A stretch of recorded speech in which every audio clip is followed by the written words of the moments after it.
right, hold on. It's Papa John. Let's listen. Good afternoon. Thanks, Matt. Thanks, Mercedes. Thank all of you all for your courage to be here. I think it's outstanding. Who loves pizza? Yeah. Mexico. Yeah, who loves freedom? Obama.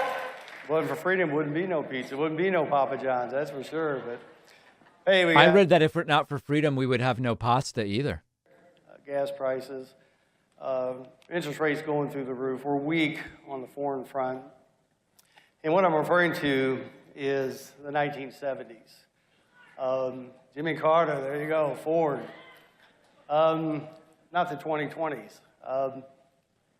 Someone's really got to tell this guy, you got to wear a V-neck undershirt. I mean, this is just not a good look. How has he not? Look at the money this guy has, and he's wearing a crew neck undershirt. My father was a serial entrepreneur, and he got through the UK school selling hot dogs on a hot dog stand. So he was an entrepreneur, and he had 6 businesses in the 70s, and they all went bankrupt. Yeah. High regulation, high fuel, anti-business, and attitude against the entrepreneur.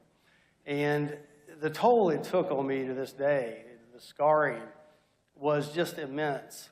And all of a sudden, you know, we had to live with this every day. And you can't really have empathy for anybody unless you've walked a mile in their shoe. And I don't know if any of you all have ever been bankrupt or had, you know, kind of been at the end of the rope. It's the worst feeling in the world.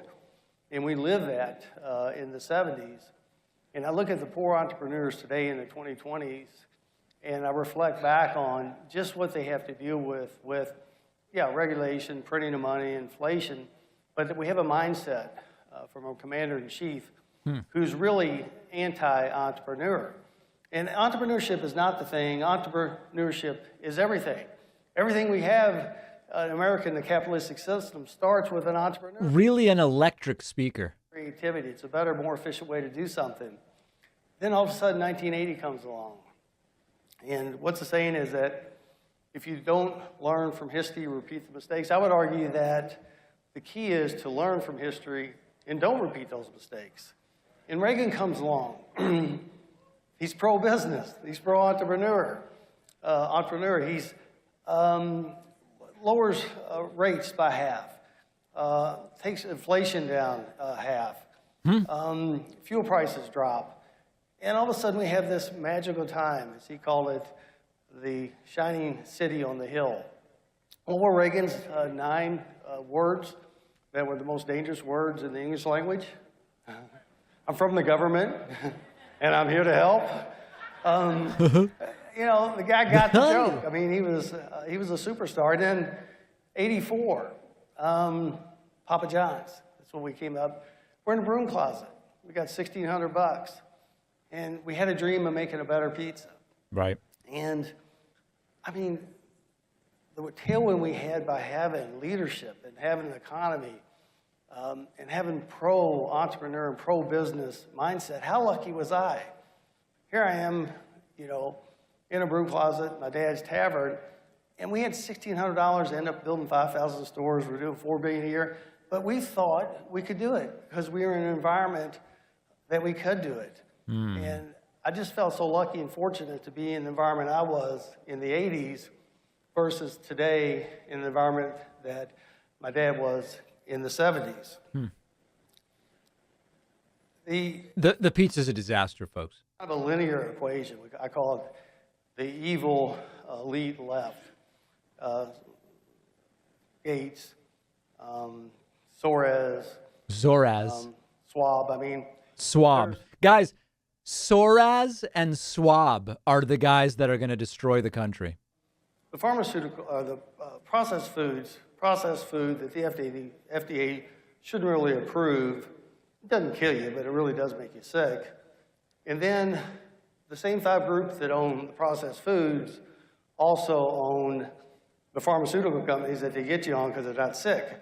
So there's 5 entities that really control media, academia, and everything else. Soares. It's those 5 evil entities. And you can always tell when they're active in what they're doing. It goes back to 1918, the Frankfurt Institute, where the concept was fascism, Marxism, but Fascism, destroy, disrupt, without any solution. They started out in the 40s where they attacked the middle class, 60s and 70s with the sex revolution, the culture in the 90s and 2000. Yep. And now they're attacking our youth. Whether it's sex trafficking on the border, illegal drugs coming through the border, the CRT, vaccines to 5-month-olds or 5-year-olds, everything they do, they're trying to disrupt their youth. Because vaccines are disruptive. If you're going to create a global economy, you've got to have America to participate. And the only way America is going to participate is if we're discombobbled or we're in disarray, we're in a position of weakness.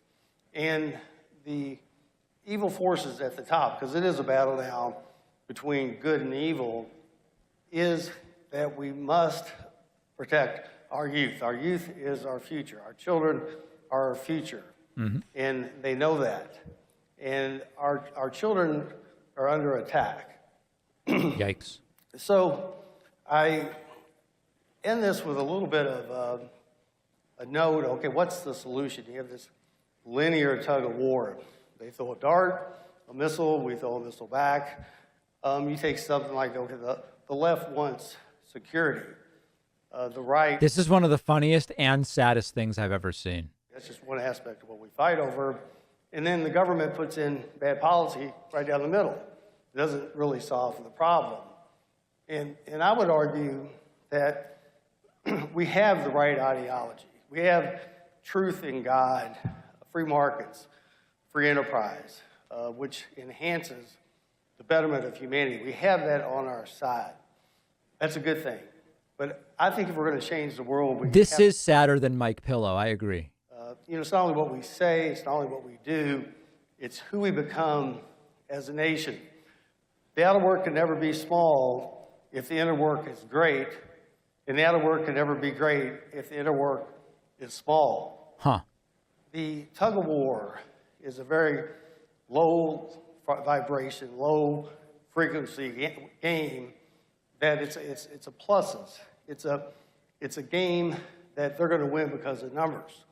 A high vibration game, one of joy, compassion, kindness, quite a word respect, salad, enlightenment. That's a game when we increase. Yeah, folks, if anybody in the audience needs a mercy ban, just ask the moderators. I would understand it. I do. Vibration, and we increase our party, then we together can change the world. And I know we have to fight the good fight. I have liberal friends. I love them. They think like buffoons. They think arithmetic's an opinion. They're full of anger. I ask them, are you angry because you're stupid? Or are you stupid because you're angry? These sound like great friends. The answer is the latter. They're stupid because they're angry. There's a jealousy aspect, a hatred,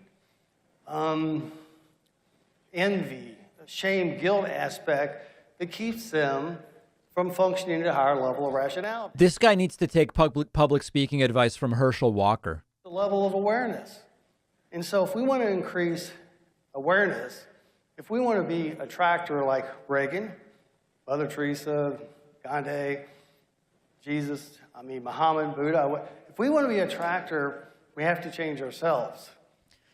As a goof, it's occurring to me. I just looked, and there's a Papa John's in Brooklyn that would actually deliver to the studio. I wonder if tomorrow night during the Trump rally, I should somehow allow the audience to configure a Papa John's pizza and to get it delivered during the stream. Would that be so? I don't know. Would that even be interesting as a goof? The attributes you want on your side is God and truth. Those are the two strongest characteristics you can have. Don't do it. All right. You combine that with awareness and a consciousness to really see and understand. Right. Would I eat it is the key question. I certainly don't want to support the business, and I don't know that I would eat it. We will keep that light on that shining city on top of the hill. Thank you. Yeah. Did he just make a weird noise? Did you guys hear that? Was that him? That was a really strange noise that he just made. Maybe that's a speech impediment of some kind, which I would never make fun of. It was just very, very strange. I've never seen that before. Wow. That was really weird. It was the start of the N-word and he was holding it in. Yeah, that's very clever. Very, very clever.